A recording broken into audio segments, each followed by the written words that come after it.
women's. They're wed. They can have sex. They can have kids. A whole bunch of them, right?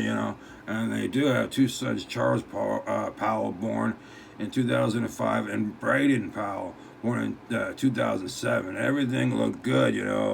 Brief period following their wedding, and then living with their Stephen, with their father-in-law, at South Hill, Washington. And then Stephen developed a sudden infatuation with Susan and followed her around the house with a camcorder. Can you imagine that? Just him just around, following you around with a camcorder, like, hey, how's it going? Hey, is it your butt? Is that your what? And so she's all like, rejected him. She's like confessing to her, her husband, like, hey, your dad's following me around, and he's, stealing my underwear, and he's writing journals and love songs under online pseudonym. And then in 2003, Stephen confesses amorous feelings to Susan, who rejected him. The encounter was inadvertently captured by Stephen's camcorder microphone. The Powell's moved out of state soon after, partly so Susan could distance him from Stephen. You bitch! You ever feel that could be to Stephen? You ever been rejected? Of course not, Susan. Anyway, then Susan's journal entries. She gets more journal entries. That's what you got to do, women. If you think your man's gonna hurt you, do more journal entries. All right, correspondence indicated.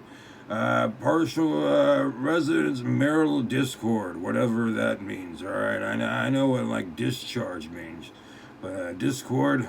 Oh, I've been on Discord. Ooh, and I'm not lately. Shit.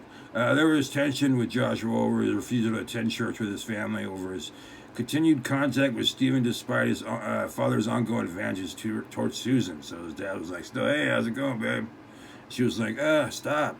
Susan's friends also pointed to Joshua's extremely controlling behavior towards his wife, extravagant spending habits. Joshua filed for bankruptcy in 2007, declaring over $200,000 in debts. Fuck.